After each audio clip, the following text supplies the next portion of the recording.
Good evening. First tonight, soccer shame. Riot police forced to suppress violence involving hundreds of South Melbourne and Preston fans. 4 officers were hurt when angry spectators took to the field throwing flares and other missiles. Soccer hooliganism runs riot at Bob Janes Stadium, where ethnic tensions boiled over between Preston and South Melbourne supporters.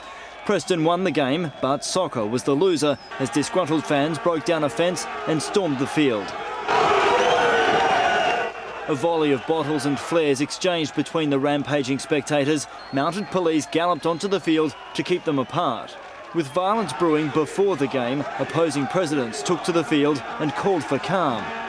If there's any sign of trouble, we may not see the game begin. But in the ensuing riot, 4 police were injured, 11 people ejected and 1 charged with assault. There was fans throwing darts and coins at each other. Certainly one fan threw a wheelie bin at a police horse, which was absolutely unacceptable behaviour. The largely Greek South Melbourne club and Macedonian Preston are notorious for their volatile clashes. This charity match 18 months ago was abandoned because of rioting.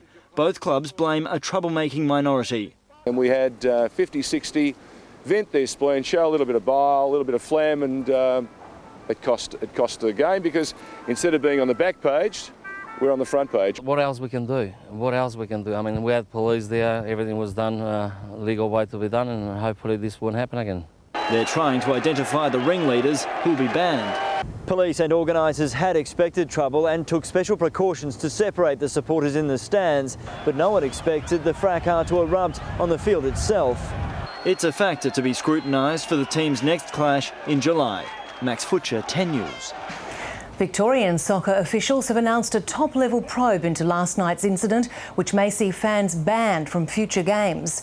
It comes as the Bracks government faces calls to intervene.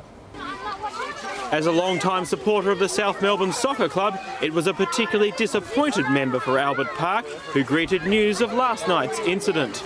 You're just not going to have people go to the soccer. You're not going to have families go if there's that sort of behaviour. But the acting Premier doesn't believe governments can do any more to improve soccer crowd behaviour, which has become a major problem around the globe.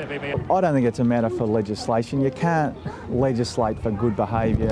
In a statement on its website, the Victorian Soccer Federation has announced an investigation into the incident, describing it as darkening what has been an extraordinary year for football in the state.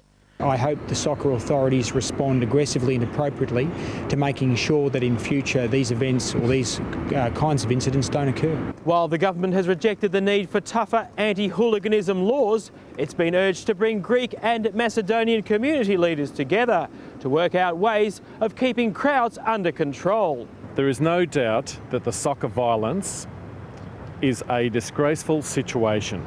But I don't think that it's a sport violence issue. I think this is more of a racial issue, and it's a very sad moment when the Victorian police are looking at withdrawing support.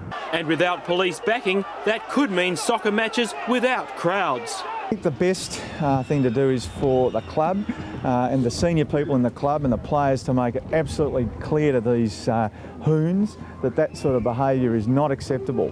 Gareth Boreham, 10 News.